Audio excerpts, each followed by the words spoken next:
নমস্কার, শুভ সকাল। এক প্লেট লুচি আর তরকারি দিয়ে আজকে সকালটা শুরু করছি। যথারীতি সবাই স্নান করে রেডি হয়ে ব্রেকফাস্ট করে বেরিয়ে যাব আজকের যে কাজটা আছে সেই কাজের জন্য। আর এখনই তোমরা জানতে পারবে আমরা বোলপুর কেন এসেছি। আসলে সামনেই রয়েছে ভাইয়ের বিয়ে, আর ভাইয়ের বিয়ের জন্য প্রি ওয়েডিং ফটোশ্যুট হবে, তাই জন্য আজকে আমরা এসেছি শান্তিনিকেতন। আর এইটা হচ্ছে আমাদের হবু বৌমা। হবু বৌমার বাড়ি হচ্ছে হাওড়াতে, আর আমাদের বাড়ি তো মালদায়। তাই দুজনেরই যাতে সুবিধা হয় তাই জন্য আমরা মিডিল পোর্শন অর্থাৎ বোলপুরটাকেই বেছে নিয়েছি, কারণ চাকরি সূত্রে ভাই থাকে আলিপুরদুয়ারে।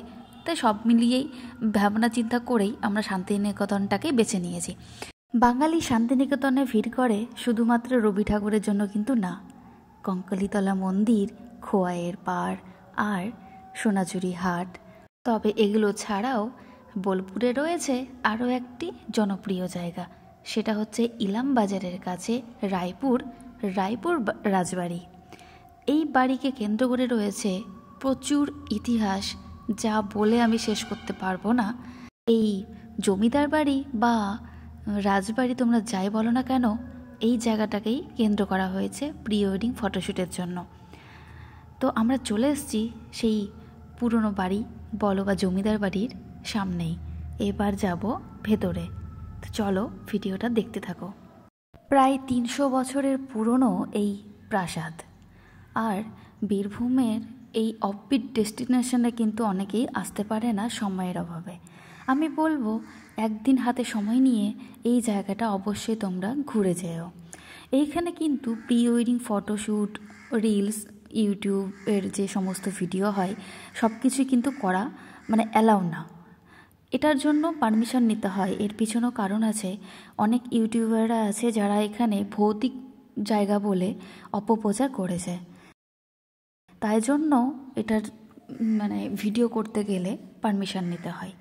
শোনা যায় এই পরিবারের সাথে ঠাকুর পরিবারের একটা সুন্দর সম্পর্ক ছিল। মহর্ষি দেবেন্দ্রনাথ ঠাকুর এইখানে অনেকবারই এসেছেন, আর এই পরিবারের কিছু অংশ দানের জন্যই কিন্তু শান্তিনিকেতনের আশ্রম গড়ে উঠেছে। আবার বাংলা সিনেমার যেমন নবাব, তারপর চাঁদের পাহাড়, গুপ্তধনের সন্ধানে, আর মনে পড়ছে না ঠিক, আরও কয়েকটা সিনেমার শুটিং কিন্তু এখানে হয়েছে। তো চলো, অনেকক্ষণই দেখালাম এই রাজবাড়ি। আমাদের একটু খিদেও পেয়ে গেছিলো বলে সামনে চলে এসেছিলাম একটু টিফিন কেনার জন্য, কারণ দুপুর হয়ে গেছিলো। আমাদের লাঞ্চ ওই দিন হয়নি ধরতে গেলে, আর আমাদের আসতেও একটু লেট হয়েছিল।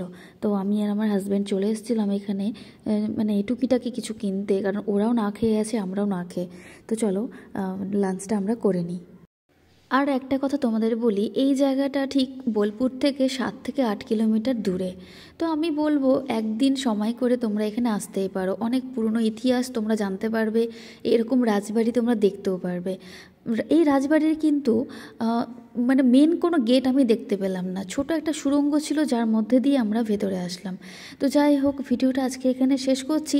আর একটা কথা, অনেক ইউটিউবাররা কিন্তু বলেছে এই জায়গাটা নাকি ভৌতিক, তবে আমি বলছি আমার পার্সোনাল এক্সপিরিয়েন্স থেকে এখানে কোনো রকম আমি কোনো কিছু অনুভব করতে পারিনি। হয়তো রাতের বেলা একা আসতে সবারই ভয় করবে, কিন্তু আমি কোনো কিছু ফিল করতে পারিনি। আমার সাথে অনেকেই ছিল, কেউই এরকম কিছু ফিল করিনি। তো অনেকে এটা নিয়ে অপপ্রচার করছে, আমি তাদেরকে বলবো এরকমটা করো না। তো যাই হোক, ভিডিওটা শেষ করছি, টাটা।